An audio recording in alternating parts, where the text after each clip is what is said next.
Sean todos bienvenidos al programa.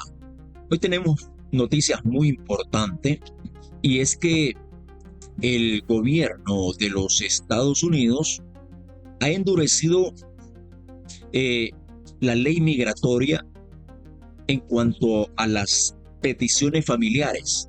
Y hay una alerta reciente sobre cambios en las políticas de inmigración que afectan directamente a quienes realizan peticiones familiares especiales por esposos.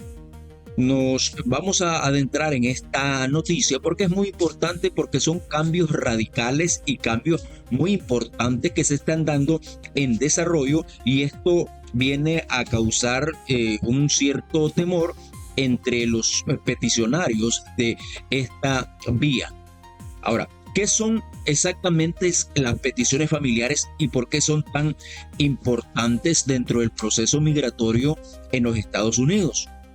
Las peticiones familiares son la piedra angular del sistema migratorio basado en la reunificación familiar en los Estados Unidos. Solo el primer paso, o sea, esta petición es el primer paso legal mediante el cual un ciudadano o residente permanente puede solicitar que un familiar extranjero inicie su camino hacia la residencia legal o la Green Card, como se conoce. En términos técnicos, la petición familiar se hace a través del formulario I-130 ante UCIS, que es el Servicio de Ciudadanía de Inmigración de los Estados Unidos, y no concede estatus legal por sí sola ni protección contra la deportación. Su función es establecer legalmente la relación entre el peticionario y el beneficiario, lo cual puede ser conyugal, esposa o esposo, filial, padre, madre, hijo, hija, hermano, entre otras según su categoría. Ahora, estas peticiones permiten que miles de familias sean reunidas cada año. Sin embargo, lo que antes era una herramienta esperanzadora se está viendo amenazada por las nuevas políticas que buscan endurecer el proceso, revisar con lupa cada solicitud y posiblemente iniciar procesos de deportación si encuentran indicios de ilegalidad o fraude. Por eso, entender qué es, cómo se estructura, qué riesgos implica y cómo debe ser manejada legalmente es vital para que todo inmigrante que desea actuar con responsabilidad conforme a la ley. Es necesario conocer este tipo de tema. ¿Cuáles son los cambios más relevantes que el gobierno ha hecho recientemente con respecto a las peticiones familiares? Los cambios más relevantes anunciados por el gobierno en relación con las peticiones familiares se dividen en dos bloques críticos. Uno, se están dando entrevistas obligatorias en nuevas categorías. Anteriormente, las entrevistas personales se reservaban para casos muy específicos, como cuando un ciudadano pedía a su cónyuge y éste realizaba el ajuste de estatus dentro del país. Sin embargo, ahora se extiende a la obligación de entrevistas nuevas, a nuevas situaciones, tales como cuando la pareja no presenta evidencia suficiente de convivencia o una relación genuina, cuando hay información contradictoria o información derogatoria, como una denuncia anónima o carta que indique que el matrimonio es fraudulento. Si alguno de los cónyuges tenía 16 o 17 años al casarse y el otro es al menos 10 años mayor, también tenía problemas. Si el peticionario ya ha hecho peticiones previas por otros esposos o esposas. Todas estas son nuevos cambios que se han dado en la nueva dirección o directriz que ha mandado el gobierno de los Estados Unidos. Ahora, todas estas situaciones ahora activan automáticamente en una entrevista, aún en la fase temprana del proceso de petición. Como segundo punto, procesamiento discrecional y riesgos de deportación trae ahora. El segundo gran cambio es el poder discrecional que el gobierno se ha otorgado para procesar las peticiones como considere conveniente. Es decir, si el inmigrante no indica dónde quiere que se procese la visa, dentro o fuera de los Estados Unidos, ahora el gobierno decidirá unilateralmente. Si considera que el inmigrante no tiene estatus legal, puede enviar el caso al Centro Nacional de Visas para procesarlo fuera del país. Y lo más preocupante, puede emitir una notificación de comparecencia iniciando un proceso de deportación. Estos cambios no solo endurecen el proceso, sino colocan al inmigrante en una posición de mayor vulnerabilidad legal, haciendo que sea imprescindible el acompañamiento legal desde el principio. ¿Qué diferencias existen entre una petición familiar por esposo o esposa y una por padres o hermanos? ¿Por qué el gobierno las trata distinto? Bueno, la diferencia clave está en la naturaleza de la relación. En las peticiones conyugales, esposo o esposa, la relación no es de sangre, sino que se basa en un acto voluntario contractual, o sea, el matrimonio. En cambio, las peticiones por padres, hijos o hermanos están respaldadas biológicamente y legalmente por el nacimiento, lo cual es mucho más difícil de falsificar. Por ello, el gobierno considera que los riesgos de fraude son más altos en matrimonios que en relaciones sanguíneas. De hecho, el fraude matrimonial ha sido históricamente uno de los más comunes en inmigración. Personas que se casan solo para obtener papeles sin intención de formar una vida juntos. Esto ha llevado a un escrutinio más profundo de este tipo de solicitudes. El gobierno ahora exige pruebas sólidas de que el matrimonio es genuino, fotos, cuentas conjuntas, historial de convivencia, hijos en común, etc. También están verificando el historial migratorio, el historial civil y hasta financiero de ambos cónyuges.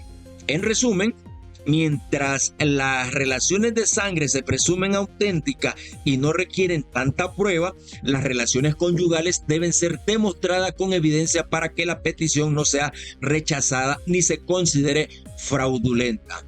¿Qué riesgo corre un inmigrante si presenta una petición familiar mal elaborada o incompleta? Bueno, presentar una petición familiar mal elaborada es mucho más que un error administrativo. Puede traer consecuencias graves, especialmente bajo el nuevo enfoque más riguroso del gobierno. Los riesgos incluyen: 1. Negación de la petición. Si no se incluye la evidencia adecuada y si hay errores de forma o de fondo, si se elige erróneamente el lugar de procesamiento, Estados Unidos o consulado, requerimiento de evidencia adicional. Ahora, UCI puede enviar una solicitud adicional si duda de la validez del matrimonio o de los documentos. Entonces, responder mal a un documento o a una petición puede generar automáticamente una negación. Tercero, aviso de intención de negación. Si hay base para rechazar la petición, el gobierno puede emitir esta advertencia formal antes de negarla. Proceso de deportación sería como el cuarto punto. Si la petición revela que el inmigrante no tiene estatus legal y está presente en los Estados Unidos, UCIS puede emitir una notificación de comparecencia ante un juez de inmigración iniciando el proceso de deportación. Quinto, revocación futura de la petición. Aun si se aprueba, si se descubre información falsa, el caso puede ser reabierto y revocado. En este contexto, la participación de un abogado es muy esencial. No basta con llenar formularios porque ahora las respuestas tienen peso legal y pueden exponer al inmigrante al radar de ICE, o sea, al control de inmigración de aduana. Ahora, ¿qué pasa si después de presentar una petición familiar, el peticionario cambia de opinión o se cancela la relación? Divorcio, que termina en divorcio, muerte, etc. Una vez presentada la petición familiar, la relación entre el peticionario y el beneficiario debe mantenerse vigente. Si esta relación cambia, hay varias consecuencias legales. 1. Retiro voluntario de la petición. El peticionario puede en cualquier momento retirar la petición I-130 si cambia de opinión, por ejemplo, si hubo una separación o conflicto con la persona beneficiaria, si ya no desea asumir la responsabilidad financiera, formulario I-864, si descubre que la relación no era genuina. Segundo, consecuencias del divorcio o muerte. Si el inmigrante fallece, la petición queda automáticamente revocada. Si el peticionario fallece, el caso se revoca también, salvo excepciones muy limitadas como la petición humanitaria de viudos de ciudadanos. Si hay un divorcio, la petición conyugal se cancela de forma automática porque ya no existe la base legal del matrimonio. En peticiones por hijos, si un hijo soltero pedido por un residente se casa, pierde la categoría y la petición también se cancela. Tercero, deportaciones o pérdida de estatus del peticionario. Si el peticionario era residente y es deportado, ya no puede mantener activa la petición, pues deja de tener capacidad legal para peticionar. Por eso es esencial comprender que la petición familiar no es un seguro ni un derecho adquirido, es un proceso vivo que depende de la vigencia de la relación legal que la sostiene. Cualquier cambio, por pequeño que parezca, debe ser informado y evaluado legalmente para evitar consecuencias imprevistas. ¿En qué casos el gobierno exigirá ahora una entrevista obligatoria durante el proceso de petición familiar por matrimonio? Bueno, las entrevistas obligatorias es uno de los puntos más destacados de la nueva política, de esta nueva política. Antes, las entrevistas solían ocurrir al final del proceso, cuando se solicitaba el ajuste de estatus o la visa en el consulado. Ahora, bajo las nuevas directrices, las entrevistas pueden exigirse incluso desde la fase de la petición I-130 si se detectan ciertos factores de riesgos. Estos son los escenarios específicos donde el gobierno exige entrevistas sí porque sí. Primero, falta de evidencia suficiente del matrimonio. Si no se presentan documentos que prueben convivencia, cuentas compartidas, hijos en común, fotografías, viajes, etcétera, ya no basta solo con presentar el acta de matrimonio. También inconsistencias en la aplicación también puede ser otro factor de riesgo. Si hay discrepancias entre lo que dice cada cónyuge, errores en las fechas, lugares, historias distintas, etcétera. Tercero, información derogatoria recibida. Ejemplo, una carta anónima de un tercero alegando que el matrimonio es falso, eso puede también incurrir en riesgos y en una negación de esa petición. Como cuarto, edad del menor del cónyuge inmigrante. Edad menor del cónyuge inmigrante. Si tenían menos de 16 años al casarse, siempre habrá entrevistas. Si tenía 16 o 17 años y hay una diferencia de edad de más de 10 años con el ciudadano o residente que lo solicita. Quinto, historial migratorio con peticiones previas. Si el peticionario ya ha hecho otra petición por un esposo o esposa anterior. Si el peticionario obtuvo su residencia por matrimonio previo y ahora pide a otra pareja, también es una causal de riesgo. Sospechas de fraude basadas en datos migratorios, sociales o de terceros. En estos casos, el gobierno hará la entrevista como mecanismo preventivo contra el fraude, incluso si la evidencia presentada parece suficiente. Por ello, es crucial preparar bien el expediente y ensayar la entrevista como si fuera una audiencia legal, ya que muchas veces se convierte en un verdadero interrogatorio migratorio. ¿Cuál es el verdadero rol del peticionario en una solicitud familiar? ¿Qué implicaciones legales tiene para él? El peticionario es la persona que inicia todo el proceso migratorio familiar. Es quien presenta la petición I-130 ante UCIS y afirma bajo juramento que la relación con el beneficiario es real y está documentada. tiene la intención de apoyar económicamente al inmigrante cuando éste reciba la residencia. Asume responsabilidad legal de sostenerlo económicamente por varios años a través de del I-864, que es el formulario que se tiene que llenar. Legalmente, el peticionario no es un observador ni un tramitador. Su papel conlleva implicaciones serias. Primero, compromiso económico. Al afirmar, se compromete a mantener al inmigrante por al menos 10 años o hasta que éste adquiera la ciudadanía o cumple otros requisitos. Puede ser demandado si incumple. 2. Exposición migratoria. Aunque el beneficiario es quien recibe los beneficios, es el peticionario quien proporciona la información clave que puede activar una revisión migratoria del beneficiario. Si se descubre que la petición fue fraudulenta o con información falsa, el peticionario puede enfrentar sanciones incluyendo multas y, en casos extremos, cargos penales. El peticionario puede retirar la petición en cualquier momento antes de la aprobación final, pero si la hace sin causa puede dañar al beneficiario. Por eso es esencial que quien actúe como peticionario entienda que no está ayudando de favor, sino que está legalmente comprometiéndose con una obligación formal ante el gobierno de los Estados Unidos. ¿Qué consecuencias puede tener una entrevista mal preparada en una petición por matrimonio? Bueno, una entrevista mal preparada puede ser desastrosa, incluso si la relación es real. La entrevista es el momento clave donde el oficial consular de buses evaluará si el matrimonio es legítimo o por conveniencia.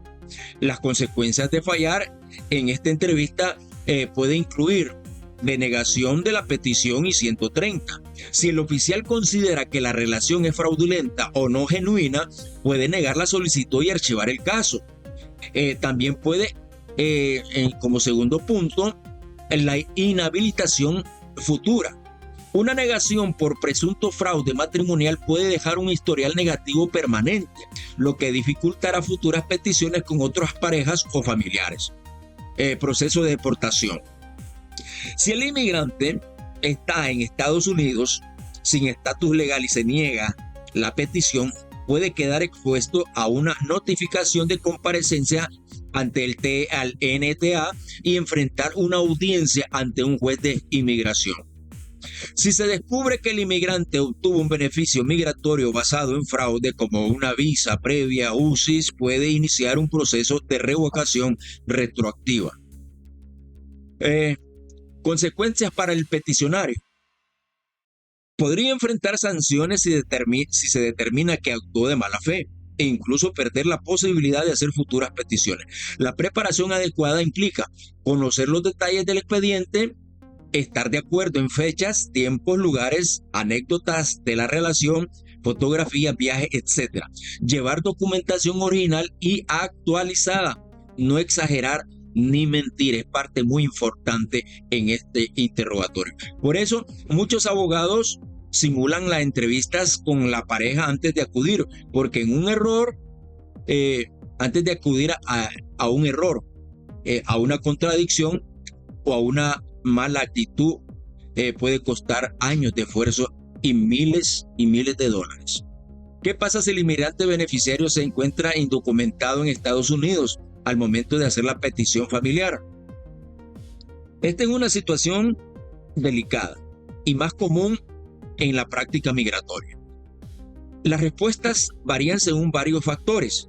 Si el inmigrante entró legalmente con visa, pero se quedó, puede calificar para ajuste de estatus si el peticionario es ciudadano. No está automáticamente sujeta a deportación, pero debe llenar correctamente la petición y demostrar elegibilidad. Si el inmigrante entró sin inspección, o sea, entró ilegalmente, no puede hacer ajuste de estatus desde Estados Unidos, salvo excepciones como la ley 245I. Si se presenta la petición, el gobierno podría emitir una orden y colocarlo en proceso de deportación. Si la persona no tiene deportaciones anteriores ni historial criminal, A menudo no será prioridad, pero ya está expuesta. Con las nuevas reglas, si el formulario no especifica dónde desea hacer el proceso, el gobierno puede enviar el caso al consulado.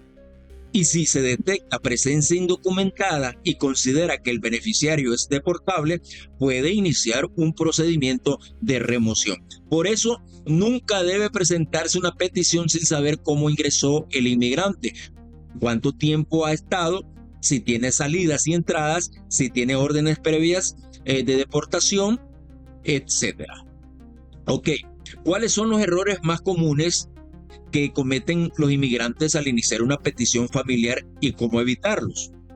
Los errores más comunes incluyen no llenar bien el formulario I-130, omisiones, errores tipográficos, fechas equivocadas, direcciones mal puestas, no marcar adecuadamente el lugar de procesamiento, no presentar evidencia suficiente, especialmente en matrimonios. Se requiere un dossier completo de prueba de relación. Algunas piensan que el acta de matrimonio basta, pero no es así ahora con las nuevas directrices. No saber el estatus legal del beneficiario, ignorar si tiene una deportación anterior, una entrada ilegal, una estadía prolongada. Hacer el trámite con un llenapapeles, ¿verdad? Tienen que hacer un trámite. Personas que no son abogados ni están autorizados legalmente, porque hay mucha gente que está estafando y dice: yo te lleno los documentos. Y es muy importante esto, que tienes que buscar a alguien experto, a un abogado autorizado, para que haga bien las cosas. Estos cometen errores graves sin entender las implicaciones legales. Así que lo más recomendable, búscate un profesional. Asumir que la petición protege contra deportación. Muchas personas creen que tener una petición en curso les da un estatus, lo cual es totalmente falso. No buscar asesoría legal a tiempo. Se enteran de errores cuando ya han recibido una negación. Y esto es muy común en muchos inmigrantes. Para evitarlos, tienes que preparar evidencia sólida desde el inicio, revisar cuidadosamente todo antes de firmar, no apresurarse sin entender el impacto migratorio y legal. Todo esto son tips para que tú puedas iniciar tu petición familiar. Ya sabes que ahora ya hay nuevos cambios, hay nueva ley y hay nuevo gobierno que lo que trata es de poner trabas en todas las peticiones migratorias. Así que un saludo para todos. Nos vemos en el próximo programa. Dios les bendiga.